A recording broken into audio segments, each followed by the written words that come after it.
नमस्कार, कैसे हैं आप सब लोग? मजामा केम छो कसा आहेस? आप सबको जय श्री राम, जय बालाजी की, जय खाटू श्याम जी की।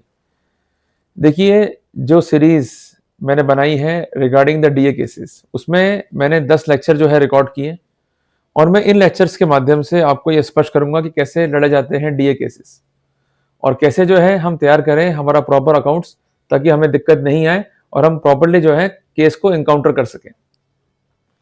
सबसे पहले हम बात करते हैं कुछ कंसेप्चुअल पर्सपेक्टिव के अंदर। देखिए, डीए केस जो है कॉमनली क्या कहलाते हैं? The cases of disproportionate of asset. जैसे कि नाम स्पष्ट कर रहा है कि असेट ज्यादा है और इनकम कम है, तो ये जो स्थिति है कानून में जिसको हम कहते हैं डिस्प्रपोर्शन ऑफ द असेट। क्लियर हो गया? देखिए, जब भी ये स्थिति पैदा होगी तो यह एक आपराधिक कृत्य भी है और पनिशेबल है as per section 13 sub clause 1 sub clause E of PC act.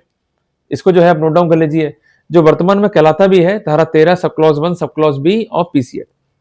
कुल मिलाकर के मंशा क्या है कानून की कि जो कंसर्न लोक सेवक हैं उसके पास जो भी रिसोर्सेज हैं उसका एक प्रॉपर हो ऑथेंटिकेशन, अगर वो नहीं है और उसके अगेंस्ट में जो असेट है वो बहुत ज्यादा है, तो वहां पर ये अज्यूम किया जाएगा कि उसने किया है criminal misconduct and ultimately he would be liable as per the protocol of section 13 sub clause 1 sub clause E of PC act. Clear हो गया अपने को? तो कुल मिलाकर के अगर आप जो कंसर्न इनकम है उसका लॉफुल स्पष्टीकरण नहीं दे पाते हैं, आपके पास कोई स्पेसिफिक रिसोर्सेस नहीं है जहां से पैसा आया, तो ऐसे सिनेरियो में यह अजम्पशन लिया जाएगा कि आपने भ्रष्ट तरीकों से पैसा जो है अर्जित किया, उसे कन्वर्ट कर दिया असेट में, जिस कारण असेट का जो वैल्यू है काफी ज्यादा है एज कंपेयर टू इनकम। इस तरह के मामलों को जिस कारण ये कहा जाता है डिस्प्रपोर्शन ऑफ द असेट। क्लियर हो गया? पर यहां पर एक बात मैं कह दूं आपको कि आप एक वर्ड पे जो है जोर देते हैं, वो वर्ड है इनकम। इनकम वर्ड अपने आप में ही नेगेटिव वर्ड है। ये मैं क्यों कह रहा हूं आपको? क्योंकि इनकम को हम कहने की बजाय क्या हम एक शब्द कह सकते हैं, उस शब्द का नाम है फंड फ्लो स्टेटमेंट, या फंड फ्लो पे हम जोर दे सकते हैं। बेनिफिट क्या मिलेगा इसका आपको? देखिए, जो भी पैसा हमारे पास में आता है इसकी कोई आवश्यकता नहीं है कि हर पैसे पर टैक्स जो है दिया जाए। केवल वही पैसा टैक्सेबल होगा जो आ रहा है ऑपरेशन से या इन्वेस्टमेंट से। उदाहरण के लिए, मैं कोई बिजनेस करता हूं, मुझे उस बिजनेस से आय हो रही है, तो ये क्या है? The income from the operations. Clear हो गया? मेरी बैंक में जो है एफडीआर है और मुझे क्या आ रही है? Passive income. तो ये मेरा जो इन्वेस्टमेंट था उसके अगेंस्ट इनकम है, तो इस तरह की इनकम जो है टैक्सेबल है। It is basically called the income from the investments. Clear हो गया अपने को? और कई बार ऐसा होता है कि हमारे पास जो है पैसे नहीं है, हम जाते हैं बैंक के पास या अपने किसी मिलने वाले के पास में, उससे पैसा लेते हैं उधार। ये क्या हो गई? Income from finance.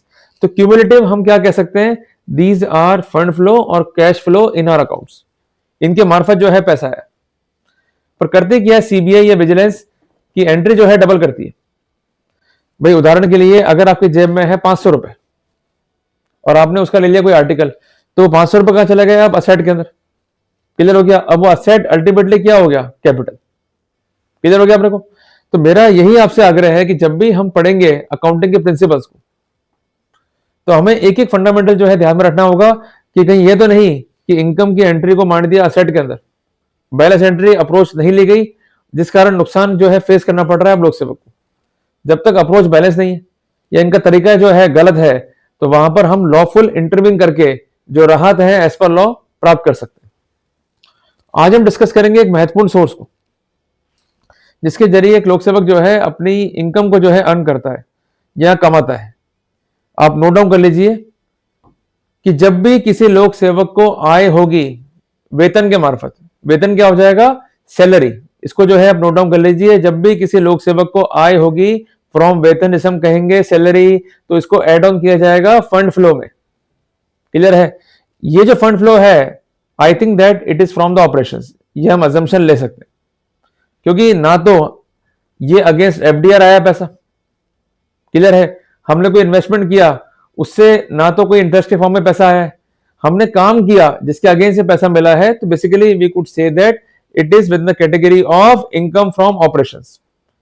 तो गोल्डन रूल क्या है? रूल नंबर 1 कि जब भी हमें आय मिलेगी वेतन से, इसको एड ऑन किया जाएगा। It is called the income from salary. इसको जो है आप नोट डाउन कर लो। अब जब आप काम कर रहे हो, अच्छा काम कर रहे हो, तो आपको क्या मिलेगी? शाबाशी। शाबाशी कैसे मिलेगी? द कंसर्न कॉर्पोरेशन और company owned by government could award you bonus और कुड अवॉर्ड यू एरियर्स। अगर बोनस मिला है, एरियर मिला है, तो इस तरह की इनकम को भी एड ऑन किया जाएगा फंड फ्लो के अंदर। कुल मिलाकर के यदि हमारा कॉर्पस छोटा बताया गया है बाय एसीबी, सीबीआई और विजिलेंस, हमें उस कॉर्पस को जो है एड ऑन करना है। तो सबसे पहले हमें जोर देना है उस बेसिक एलिमेंट पे जो हमारे आसपास है। अगर हम लोक सेवक हैं तो इमीडिएट अर्निंग कैसे होगी, हमें वेतन से। तो अगर वेतन से अर्निंग हो रही है, एड ऑन कर दो। और उसके साथ साथ हमें मिला है बोनस या एरियर्स, तो इसको भी जो है आप एड ऑन कर दीजिए अपने इनकम क्लॉज के अंदर। कुल मिला के अगर इनकम बढ़ेगा तो जो असेट बनी है उसका जो स्पष्टीकरण है देना आसान रहेगा। क्लियर है?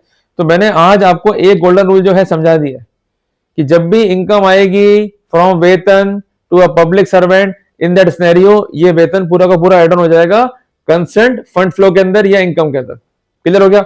और इसके अलावा जो मिल रहे हैं बोनस या एरियर्स, उसको भी जो है हम एड ऑन कर देंगे। अब क्लास नंबर 2 में इससे हम पढ़ेंगे आगे, ताकि मैं और भी एंट्रीज जो है आपको करूंगा स्पष्ट। तो जुड़े रहिएगा पेज से। जल्दी मिलेंगे पार्ट नंबर 2 के अंदर।